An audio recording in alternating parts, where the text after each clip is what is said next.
Good afternoon, and thank you all for joining us for today's Seekers and Sages. My name is Carla Alcindor. I'm the Senior Director of Alumni Relations at University of St. Thomas, and it's my great pleasure to be back with some of you who have joined us in the past and to welcome so many new attendees today. It's a wonderful looking crowd.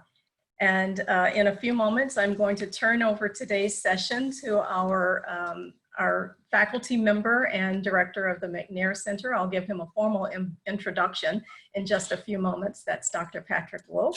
You can wave your hand for us, Dr. Woke, so everyone can find you on their screen. Good to see you. Yeah. All right, before we begin today's session, I would like to ask that Bridget Richardson, let me admit someone else in real quick. Bridget Richardson, who's also just waved for you, who is a graduate with a Master of Arts in Faith and Culture from the Nesty Center for Faith and Culture at the university in 2017, and is now the Assistant Director of Pastoral and Ecumenical Initiatives at the Nesty Center, to start us off in prayer. Bridget? Thank you, Carla, and thank you all for allowing me to lead us this morning. And I just feel so humbled to be a part of this group. And even when I was looking for, ideas and inspiration about the prayer, I found one online that I hope maybe I can share with all of you that you can use in your own prayers about any businesses you have started, in your entrepreneurship, or even with your staff as they pray about the jobs that they're doing. So it's called a vocational prayer for entrepreneurs. So I invite you all just to take a minute. We'll take a deep breath and I'll read the prayer to you, and we'll all just, we'll kind of have a little moment of silence to start it, but afterward I'll finish it up with a short prayer just from my heart. Okay? So in the name of the Father, Son, Holy Spirit.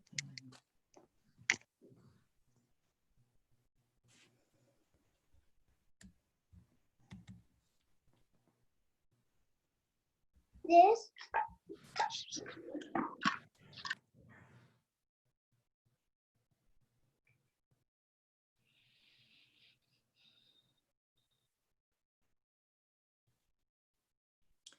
Dear Lord, as we come to you to honor vocations as a way our people serve you in the world, we are thankful for those who feel a calling to start new things, new businesses, new products, and new initiatives.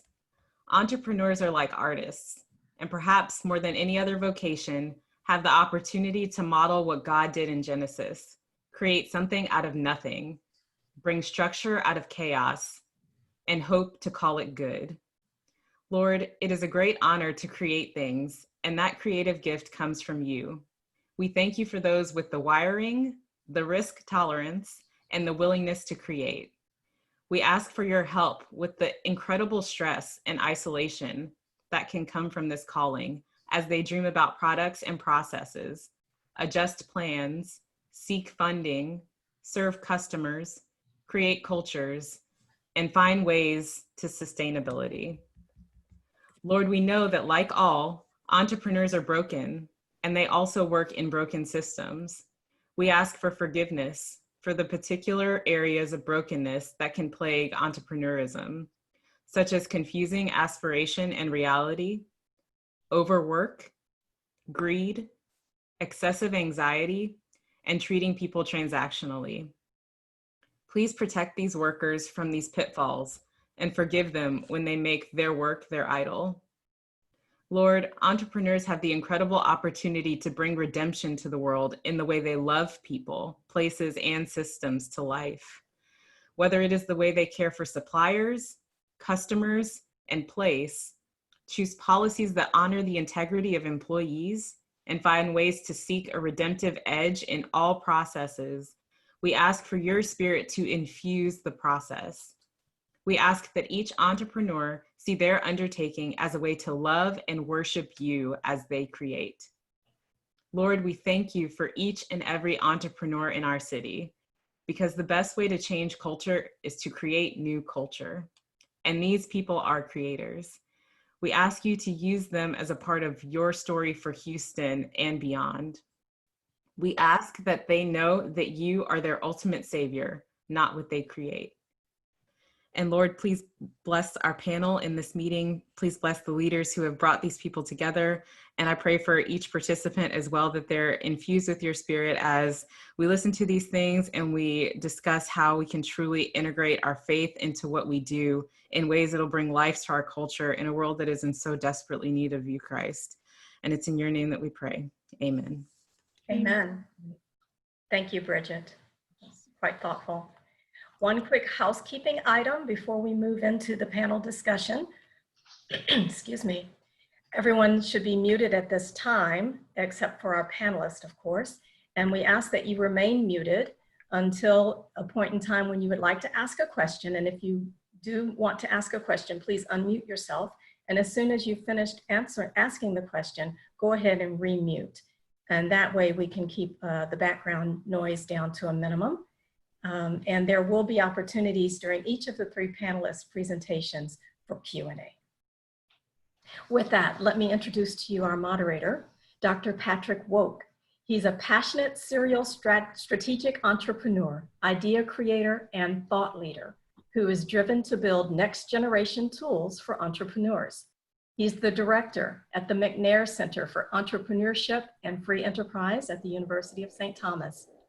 Dr. Woke balances his time between working at the McNair Center, mentoring for SCORE, and the Cultural Entrepreneurship Board. He has 25 years experience in global business startup with endeavors such as a family business acquisition, a nonprofit corporation build out, and multiple international startups, including the pioneering of the Collegiate Triathlon Association, the development of Airdex Pallets, which is the world's largest electronics shipper, and ETT Private Equity Investments. Dr. Woke received his PhD from the University of Science and Technology of China, an MBA from St. Leo University, a BA in Business Administration from Lewis University. And during his tenure, he has received outstanding teaching recognitions from University of Minnesota and Tec de Monterrey. Dr. Woke, I turn it over to you. Thank you, Carla, for that beautiful introduction. I couldn't have expected or wanted more, so thank you very much. Before we start going with our panelists, I wanted to introduce a little bit about the McNair Center, who is the sponsor for today and really the supporting actor in today's endeavor. And really the driving force behind the McNair Center is to focus on principled and ethical leadership. It's one of the real peers of what we look at in our endeavor, and to educate and making education available to college students, high school students, older people like myself, really making it important and available to everyone, that the ability to build a company and to engage in this thing we call the free enterprise. And as we look out into the world, one of the things we look at, and I always have a visual idea of how entrepreneurship really is, and that entrepreneurship, if we think of it as a train, okay? And behind it is, behind this train is our community, is our country, is our culture. And at the front of it is the entrepreneur. But the thing that really guides entrepreneurship, the thing that we really look at as the thing guiding entrepreneurship is the morality. And that is the tracks that lead that train.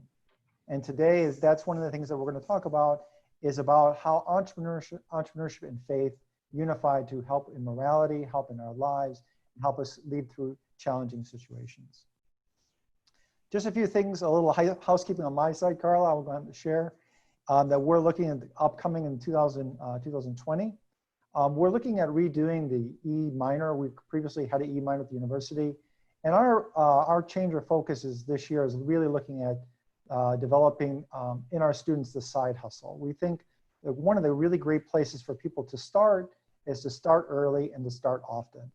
And what we really think is helping our students on all different areas, not just business, but in areas of design, nursing, theology, giving everyone the opportunity to become an entrepreneur and principled entrepreneur in that way, where they can, as we were talking about previously, is really reach out in a principled way into the world, engage into all these things, but at the same time understand the really understand what it is to be an entrepreneur. We're doing a pitch contest, by the way, that will be happening September 12th. And that's going to be open to all the University of St. Thomas students. I've had some teachers ask me if they could apply, and I said, well, you're maybe a little bit too old. But maybe, you know, we could have, if you want to go back and get your, you know, maybe your PhD, maybe then we'll think about it.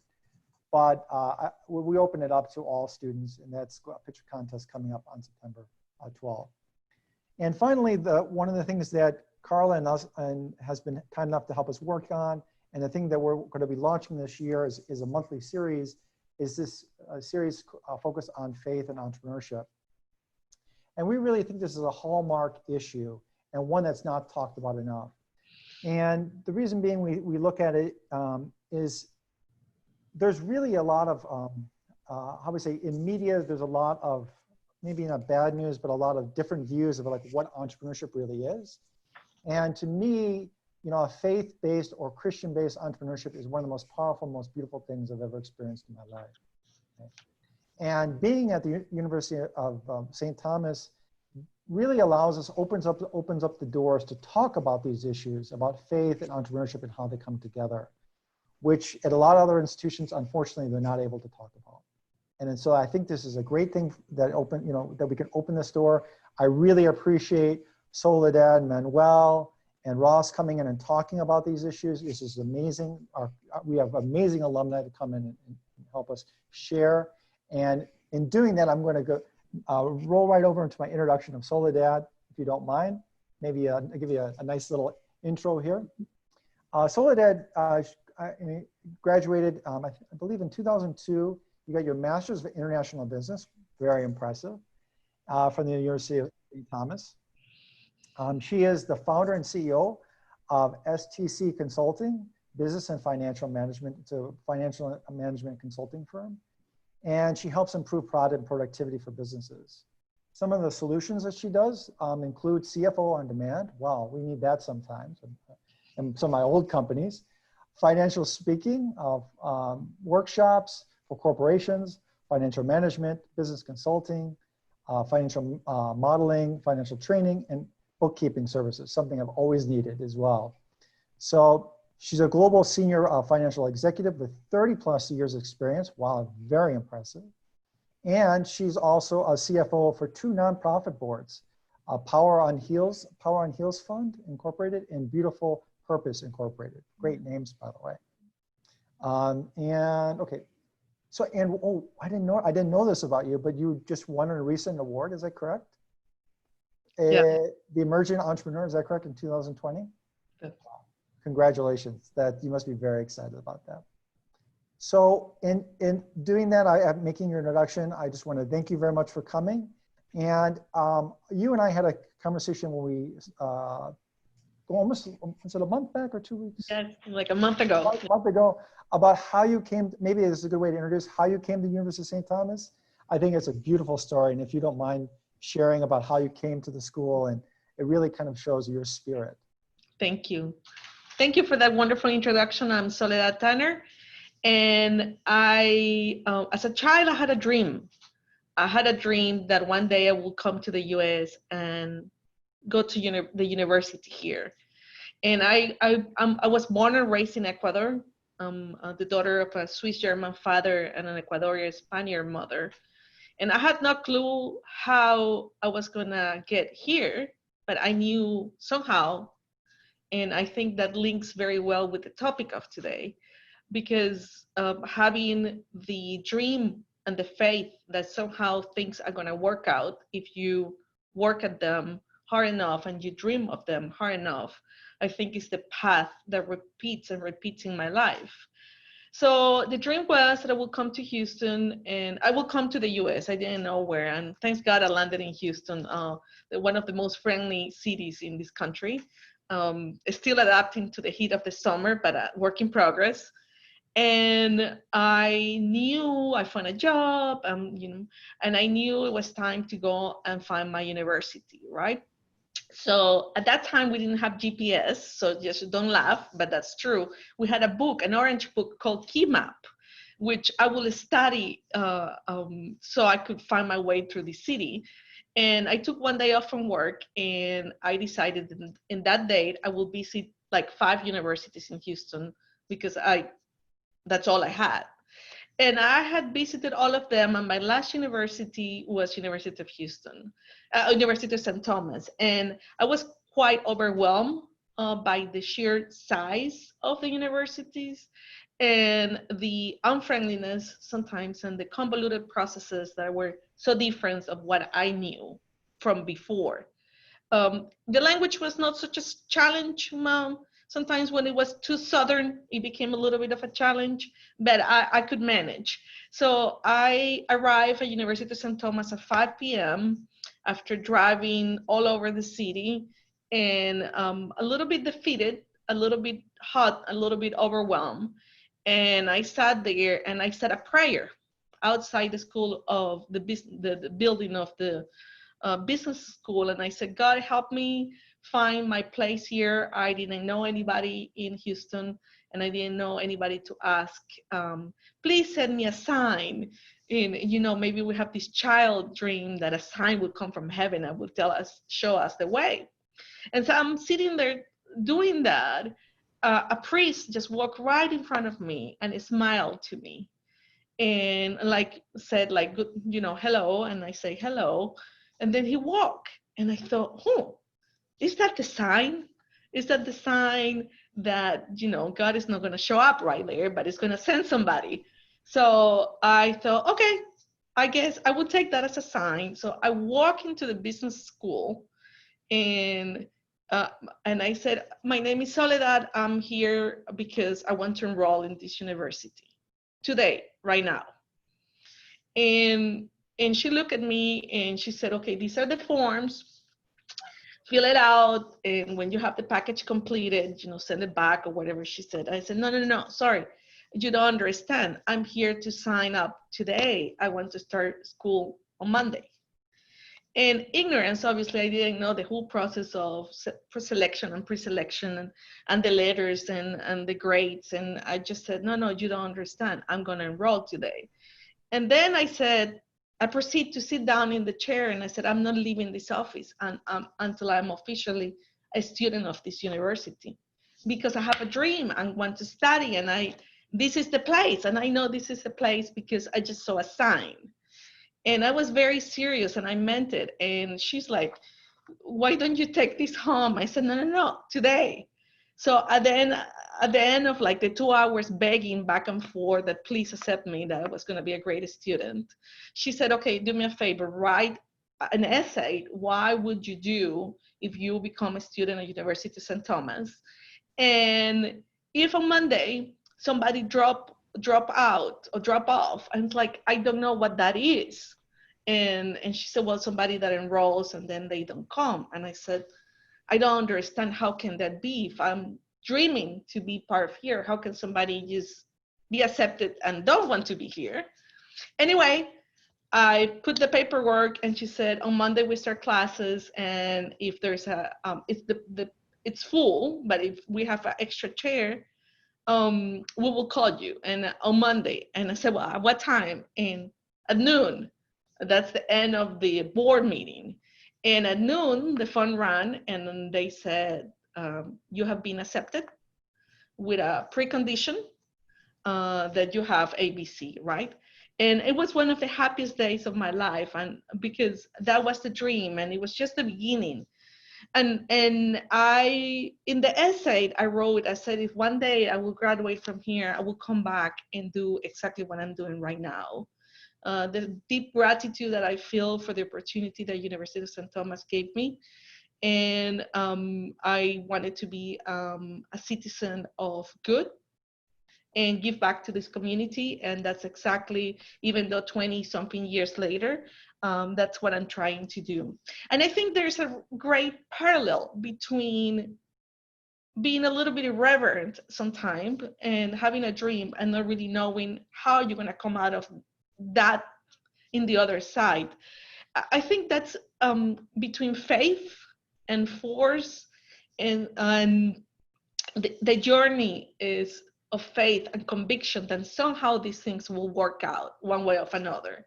So a critical question that I was, as I was preparing for this chat, a critical question is, do we have the faith to start a dream? And knowing that we can do it, that we have the skills to do it, but even though we have never done it, that can be your business or the school. And sometimes despite the fact that you really don't see the path really clear, you don't see the light at the end of the tunnel. And I always answer myself, why not, right? Why not to do it? And we, in life, as we go, we develop the strength in our heart that comes from the conviction that if we do good to humankind and the community, things are going to come back to us in abundance. So as I had that dream, and Carla, if you want to put the second slide, and also do a time check for me when it's time, or I think I want to leave. It's almost time, actually. Okay, with 3 main points. Okay. That it's important. The second slide, please. It's important for all of us to be clear in our vision and purpose, because we're an instrument of service. And the more we service the community, thank you. That's a little bit of a picture is worth 1,000 words. The graduation from the university, and then going back, and then even having a banner over there. The second point I want to leave is the power of miracles. Sometimes when we face the impossible, unexpected things happen. And the third one and final one is that regardless of its life or entrepreneurship, that we need to work with integrity, work smart, be grateful, and never, never, never, never give up.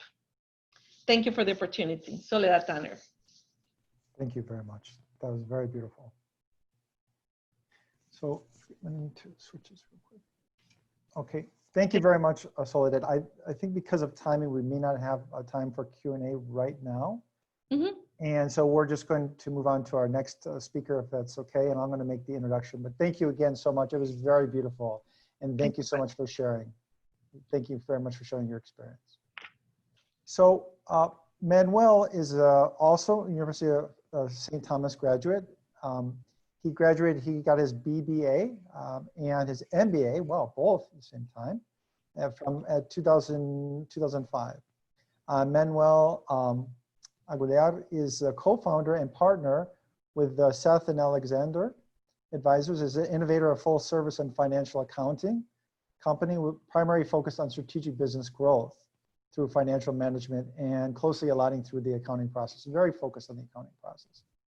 He's also founded, it appears, I'm sorry, ALX, sorry, my dyslexia once in a while works up, ALX Financial, and provides financial education coupled with affordable bookkeeping services to businesses with less than $1 million. Wow, that's a very, very important audience. Typically, it's very hard for them to find. And, well, a third business, he also built a COMA, C-O-M-A-L, Como Creek Capital. It's a nano venture capital fund. Beautiful, that's really nice. Focusing on minority investment positions. Very nice, very well done, Manuel. He additionally contributes his time nationally, locally through, with Goldman Sachs, helping, it appears, 10,000 small businesses, this strategic growth focus program that he's involved with. In finishing that, I wanted to thank Manuel for coming today. And I don't know if the camera's put on him or not. Manuel, are you here? Yep, I'm here. Okay. Just want to make sure. You and I talked a little bit, I'm going to give you an introduction. We talked a little bit about the things going on in your life about COVID. I think that was one of the things that, you know, as being in the financial area, it's really challenging for you, having to deal with business owners, especially small business owners. Maybe you could talk about some of how COVID and your business owners and your personal life, how they interact. It's something you and I discussed previously, and is, you know, a place that we could start to share and your experiences with, you know, your personal life and your connection with God and your connection with belief.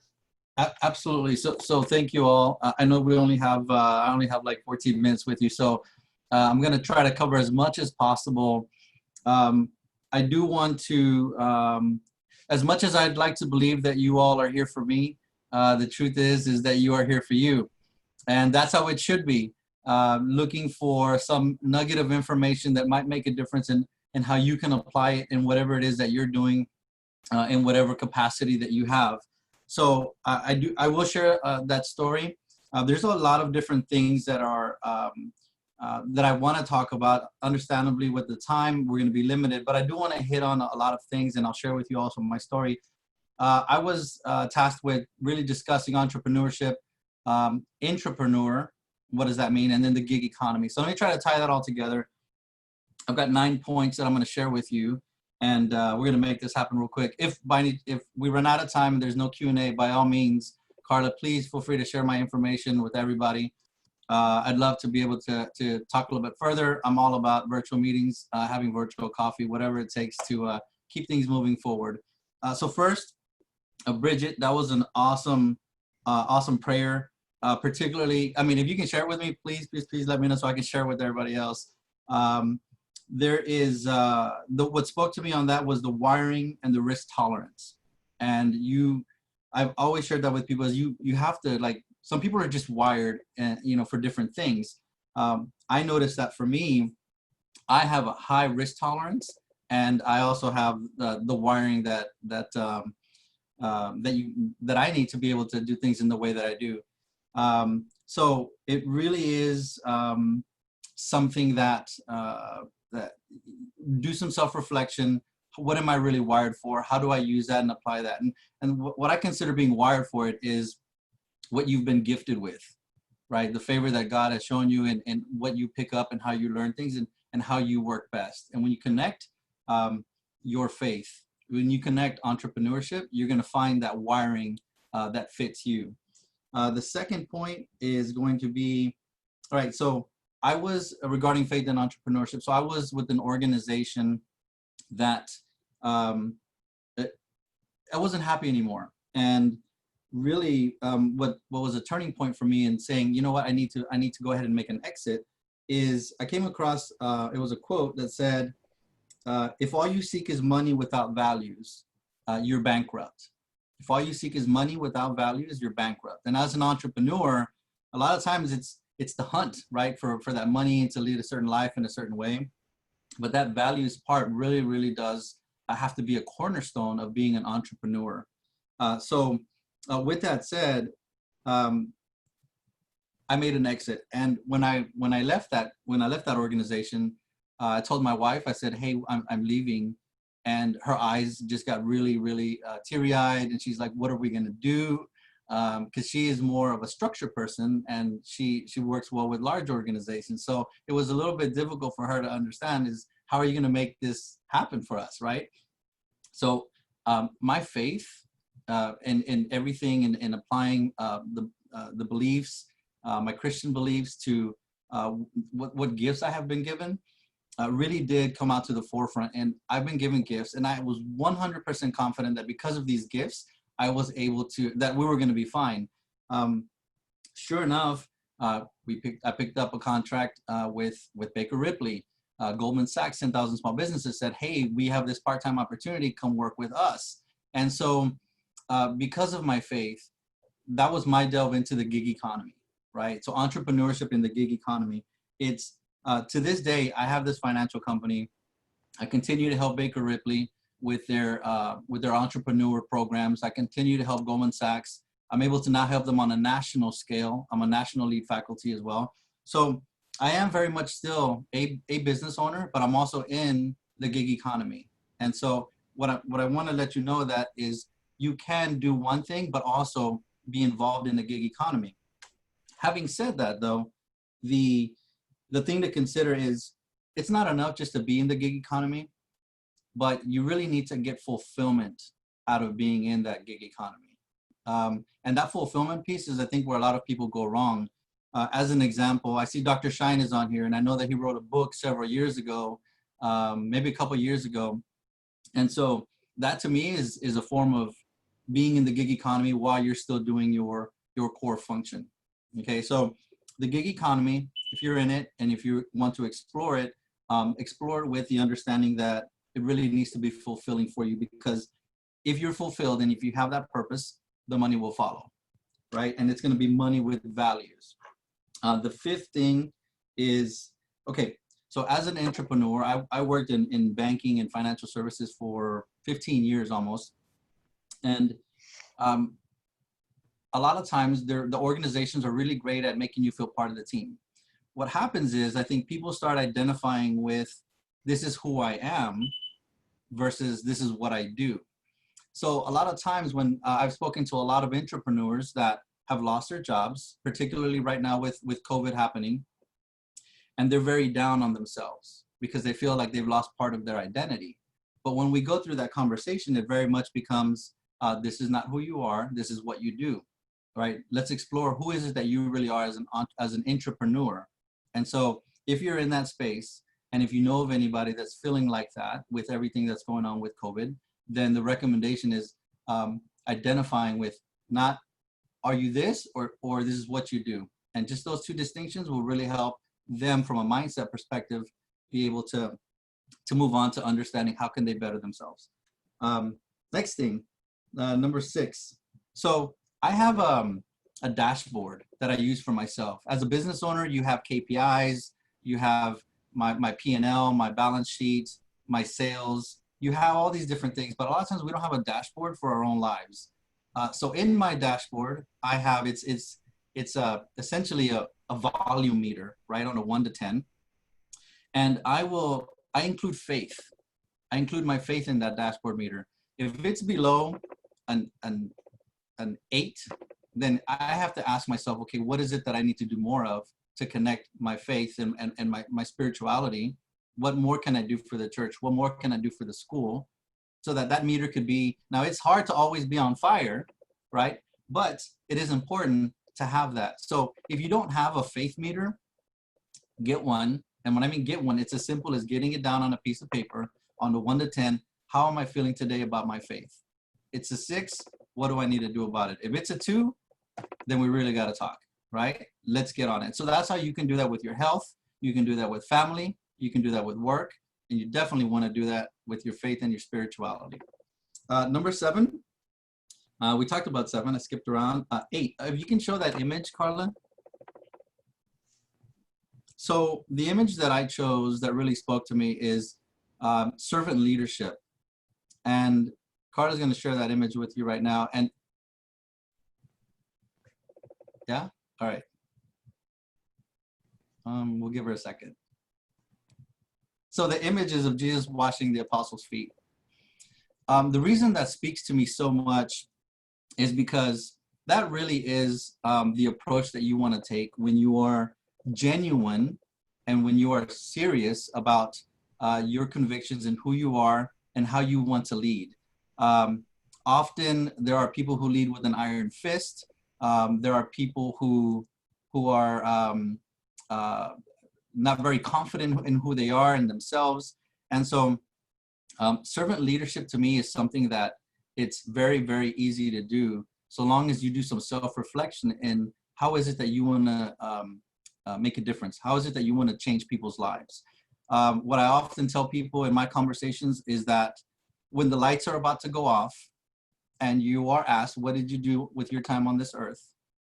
It wasn't about how much money you made. It's not going to be about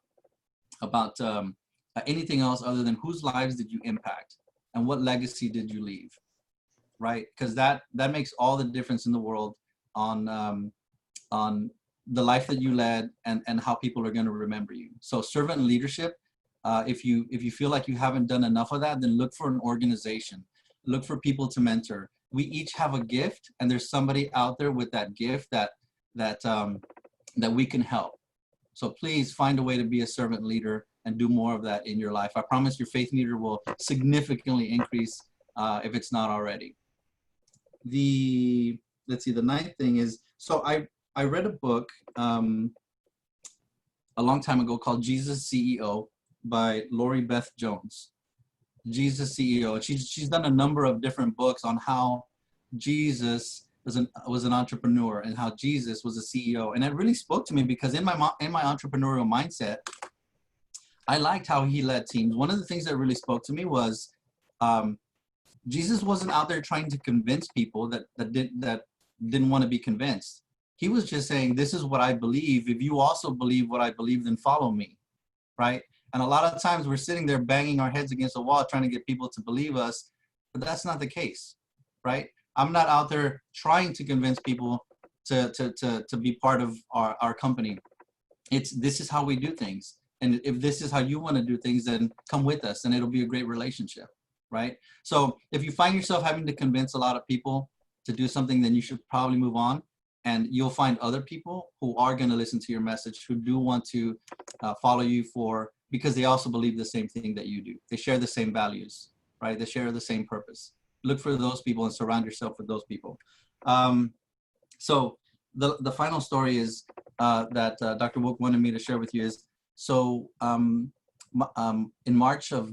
February of this year, my wife was diagnosed with, and you know, she's in the other room. She might hear me. I might get in trouble, but I'm going to share this with you anyway. She was diagnosed with a kidney cancer. And at her age, that's just really strange because typically it's something found in a much older, a much more senior generation. And so they found this. She's getting surgery. Things are about to go into shelter in place. She got it on March 16th, her surgery. And she said, yes, let's do this. God opened up our doors. He found the best doctor in the entire United States, and an appointment opened up. So everything progressed rather quickly. And so God was showing us favor. He was saying, here's where I need you. And we didn't understand why things came together so quickly, but it was a really stressful situation. Now, what I could have done was just internalize it. Why is this happening? Get mad about life. But with my network of small business owners, a lot of people were coming to me saying, hey, Manuel, what do I do? Like pandemic, shutdown, what's going to happen? A lot of people came freaked out. And I could have just said, you know what? I've got my own problems to deal with. I've got my own situations to worry about. But because I was gifted with being able to speak to people, with being able to walk them through certain things, and the favor that I've been shown, I have a responsibility to also help others. So while my wife was in surgery, I was taking phone calls with small business owners to help them talk through their situations. While she was in recovery, I was taking meetings, helping small business owners. One in particular was a pediatric occupational therapy group. They were about to go out of business, or at least they thought they did. And by the time we were done talking after a 1-hour conversation, they realized that things were not as bad, that they were going to be able to continue, and they were going to be able to stay in business. Because of that conversation, there's a lot of children who were able to still get the assistance that they needed from them. The business owner was much better for it because they can continue living and paying their employees. And the children were better for it because they were receiving that occupational therapy that's so desperately needed for them. So with that said, faith and entrepreneurship, you know, that was really, I feel like a test. And while some people would have said, hey, you know, that's pretty shallow of you to not be sitting there worried, stressed out about your wife. That wasn't the case. I was stressed, I was worried, but I also had a responsibility to continue my faith, to continue being an entrepreneur, and to helping everybody with the gift that I was given. So that's my story, and I'd love to join any of y'all for a meeting if you ever want to talk about it further. Wow.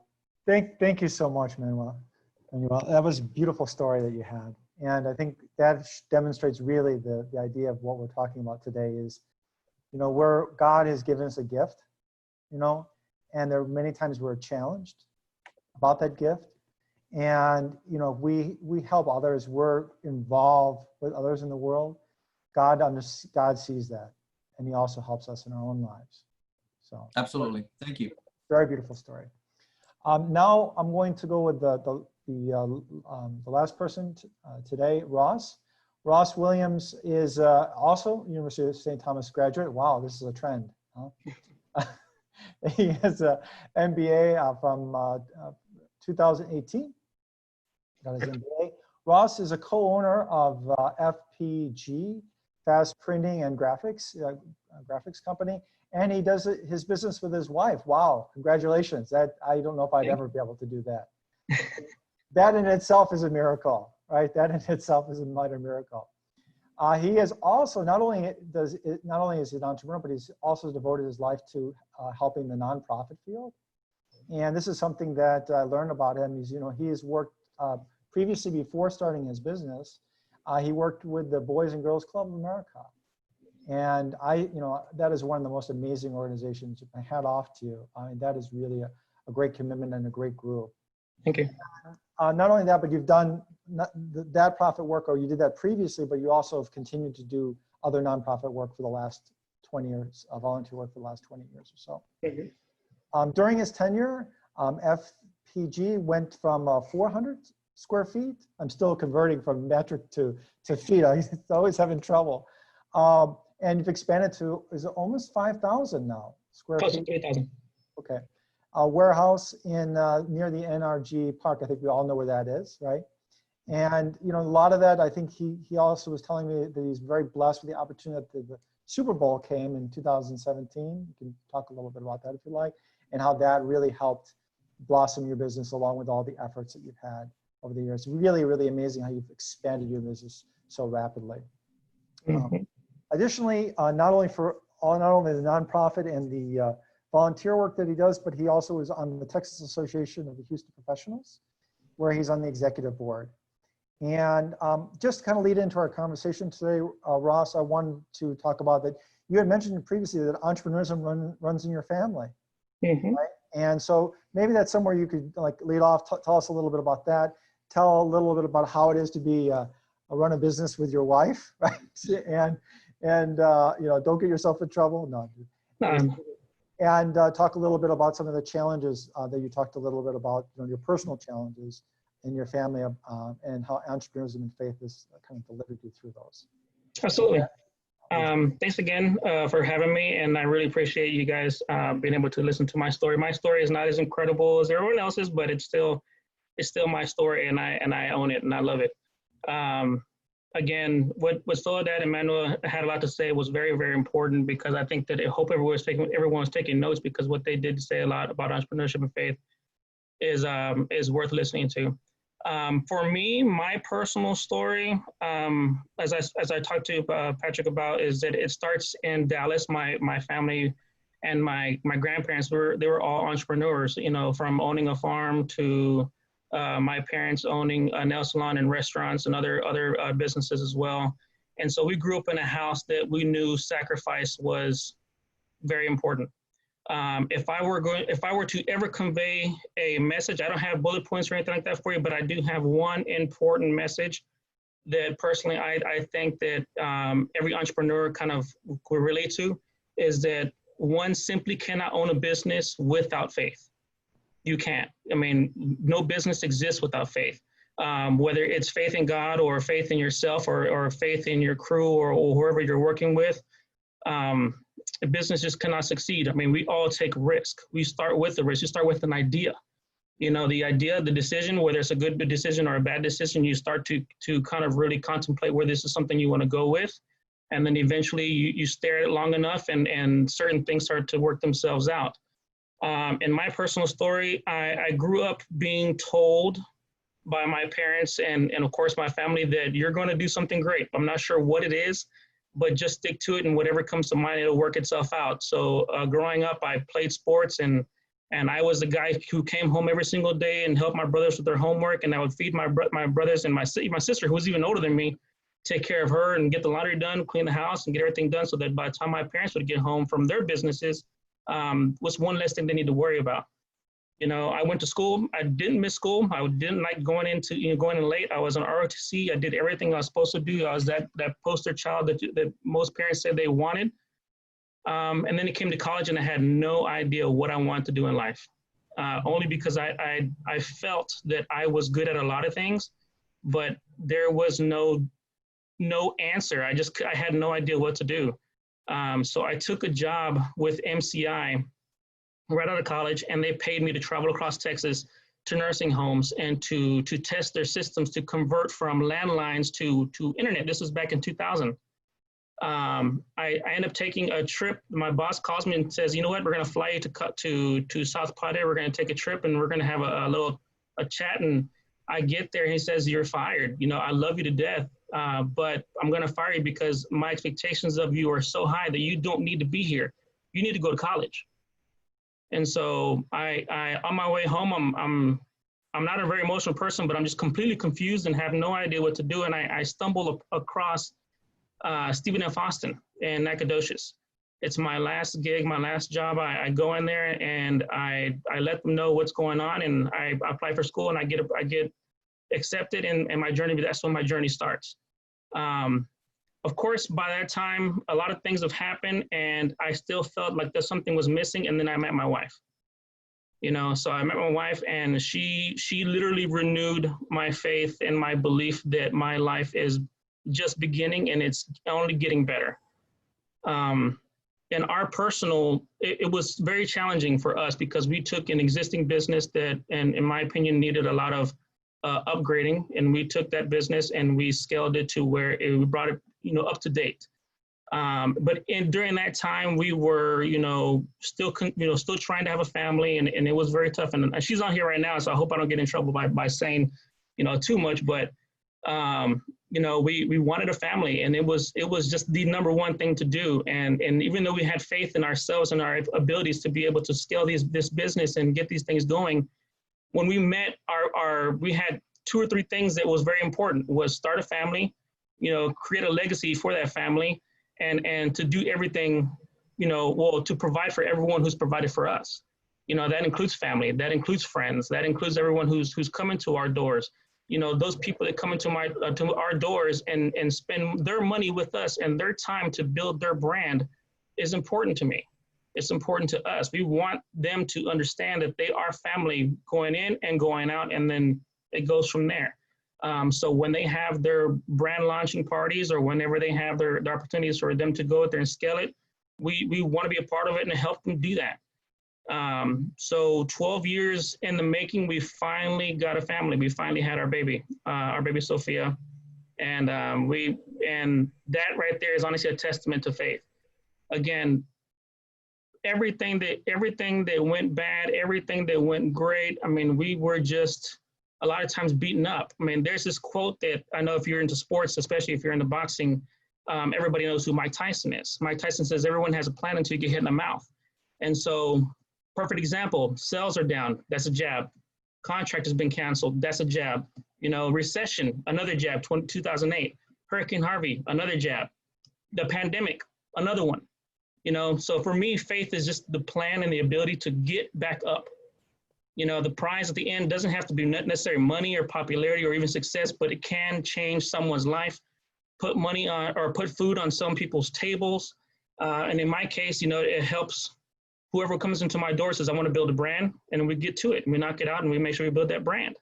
So yeah, faith for me, it's very important. And yes, especially when it comes to working with your wife, I have faith that, she believes in my abilities, and she's my rock star, and, she's my cheerleader, and she tells me that I can do it. And I want to do it because I don't want to let her down. I don't want to let my daughter down. I don't want to let my friends down. And I don't even want to let my clients down. I want them to feel good about coming here. We've had our challenges, I've had our ups or downs. We've made our changes. We've made, we've progressed, and because of that, because of faith, we are getting where we want to be. So like I said, for me, the one important fact, and I'm pretty quick, so if you want to go out there and save some time for Q&A, again, you cannot be in business without faith. Faith is the number one thing you have to have. It doesn't matter what you're doing. You start out with a business idea, with a plan, and you have faith that it takes off. And if it doesn't, you move on to the next one. You get the calling and says, you know what, this is not for you. This is not where I want you to be. You have faith that God is leading you where that is, and you take it, and the most important thing you can do is just listen. And a lot of times God will not necessarily speak through you personally, but he'll speak through someone else. And he'll sit there and tell you, you know what, I don't like the position that you're in. Or you know what, I have an idea. The pandemic, I have clients that we've met that have worked in the wedding industry for years and have made very good money and very good connections. And right now, since there are no weddings, they completely shifted their focus into something else. And that's faith that something will come in and pick up right where you left off. Thank you. That was very beautiful. Thank you. I really appreciate it. And I think that finishes off for today, and we're going to open up, and I think it's a good suggestion. We'll open up for Q&A. But just I want to kind of review a few things of the last three speakers, and I really love the analogy you made. You know, it's like you get a jab, you got to get back up. You know, if you get knocked on the ground, you got to get back up, and you have to have the faith. You have to get the belief that when you get back up, you're going to get another chance. Right? You have to have that belief. And you mentioned as well your friend who has the wedding store, right? They had a faith that they're doing God's work. They're doing the work that they should be doing, but maybe they have to change the direction they're going in. It's a very beautiful thing. And also, just to recap, one of the things that I learned from Manuel is, you know, you have to have a faith meter. Is another thing also I think Manuel brought up, is really great idea, is, you know, when we reflect, you know, we all have these barometers, you know, how much money is in my bank, you know, how well my marriage is going, right? Maybe, you know, how well, you know, am I paying off the loan? But one of the things I heard from Manuel that is really great is we should have a faith meter and always be willing to put money and not put money, but put time and put effort into that as well. And just to recap, going back to Soledad and her great work about having iron will. I mean, you're talking about will, that you come to the United States and you know what you're going to do. You have to have, you know, a really deep commitment to yourself, a commitment to your God, commitment to who you are to do that. And that was a very beautiful thing. So I really appreciate, I mean, you can see today, all of these ladies and gentlemen, you know, have a very deep, rich faith, real deep belief in themselves and in God. And I think that's something that comes across. And I really appreciate you coming today. So I'm going to open it up. We have about a few minutes. Carlos may cut me off, but we have a few minutes for a little Q&A. So if anyone has any questions, this would be the time. Carla, do you want to handle that? Yes, you're right. This is a great opportunity for anyone with us today to ask questions of Dr. Wolk or any of the three panelists that have spoken with us today. So if you do want to ask a question, please unmute yourself. Beverly, go ahead. Gig economy, G-I-G is what I think you're saying. At first I thought you were saying big economy, B-I-G, but I think you're saying G-I-G. What do you mean by that? Right.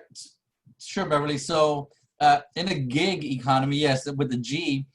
So and if you've ever heard anybody speak, maybe they picked up, maybe call it a performer, and say they got, you know, they got a gig, or I got this new gig.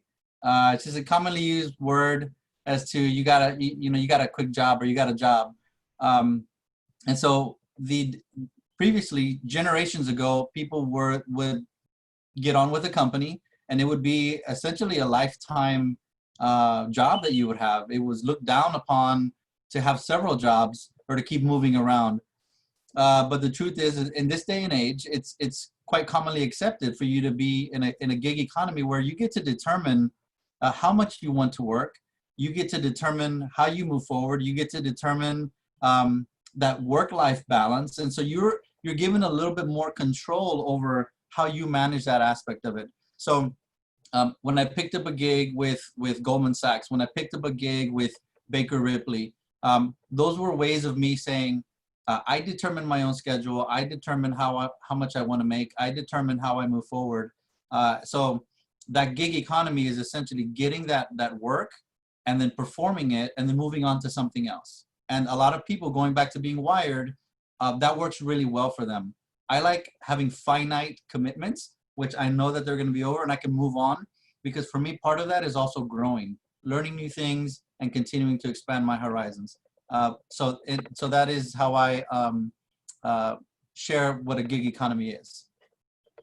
Thank you. Now, I know Goldman Sachs, but what is Baker Ripley? So Baker Ripley is a $300 million nonprofit organization.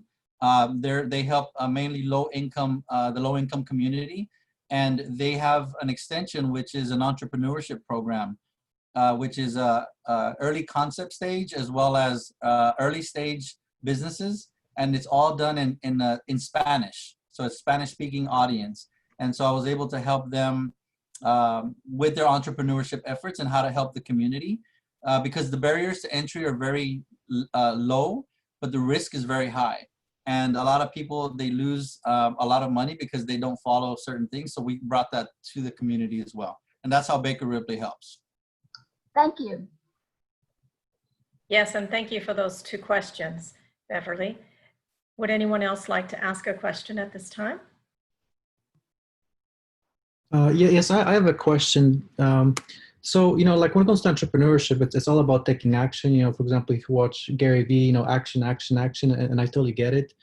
But like when it comes to the faith component, I was wondering how you guys balance, taking action versus taking the time to pray and let God work in your lives, and not making that become a crutch and excuse from doing the work. And so essentially, how do you find that balance between praying and working and making things on your own? Would Soledad or Ross like to take that question? I think like everything in life, you have to check yourself constantly, because there is not a perfect recipe for the balance, right? Depending on the season of your life, either if your children are growing and they require more time, you obviously go to that side. Or if you are in the years that you're going to school, so your life is it's tilt towards what you're doing. But I think there's no secret recipe for that. It's something that if it's important to you, and you need to keep your faith practice, whatever that is, for whatever faith you have. And I think in order for things to happen to you, you have to have a proactive approach and work and rest and regroup and be on vacation and eat healthy and take care of you and exercise your physical body as well as your soul. So it's something that you are just conscious about it. And every so often you have to recheck and see if this practice is working for me, or I feel empty and I need to do something else. That's the way I do it. Thank you. Thank you, Mary, for that question. I'm sorry, did you have a follow-up? I was gonna say, I definitely agree. Sometimes as an entrepreneur, things come quick and you have to really sometimes jump on certain things. So a lot of times you have to constantly recheck yourself to make sure you're kind of going down the right path. But a lot of times, especially when it comes to business, everything comes really fast. Like people want certain things, they want it yesterday. And you constantly have to check yourself, constantly ask yourself whether you're doing the right thing and whether you're doing the right thing for them.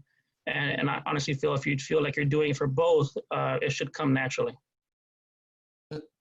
And real quick, Carla, so Gary Vee is, for everybody who doesn't know, is Gary Vaynerchuk. And he's very popular, very well known. He's all about execution and action. However, Gary Vee, he is a Jets fanatic, and he shuts it down when it's time to watch the Jets. So what I would say is you can do both. Shut it down on Sundays when it's time to go to church, or during the week when you just need 15 minutes of prayer. You make that time the way Gary Vee makes for the Jets, and you will find your faith and you will apply it to entrepreneurship. I love that. It's very similar to the concept of going in deep when you really need to concentrate on something that is important with your work schedule. So why not also have a practice of going deep for our prayer and our spiritual lives, even if it's only 15 minutes, as Manuel said. Actually 15 minutes is a quite nice amount of time to go deep into prayer on a daily basis. Thank you for those responses and for those questions as well. We have come to the end of our time together today, so I would just like to take these last few moments to say thank you to everyone who joined us. We really, truly appreciate your interest in our topic today and your taking the time out of your schedules to be here with us. Thank you very much to Ross and Soledad and Manuel for being our panelists today on the subject of faith and entrepreneurship, and Bridget for that beautiful prayer at the beginning of our session together. Thank you. Dr. Wolf, thank you so very much for making this experience possible for us all. Formally welcome to the University of St. Thomas as the new director of the McNair Center for Entrepreneurship and Free Enterprise. We're so pleased and fortunate to have you here with us as part of the UST family. And I'll speak on behalf of everyone in the alumni relations world and for the university in general in saying that I look forward to seeing what you have in store for us. I'm sure there are many things in the offing, and we'll all stay tuned. I'd also like to encourage you all to stay tuned for more information about upcoming Seekers and Sages. Our speaker series will, for the time being, continue in the virtual space. And so we'll be letting you know what the next subject and speaker will be in the fall. So thank you once again. God bless you all and enjoy the rest of your day. Bye-bye. Thank you. I hope you'll get us a good copy of Bridget's prayer. God bless. Yes, we certainly God bless will. everyone.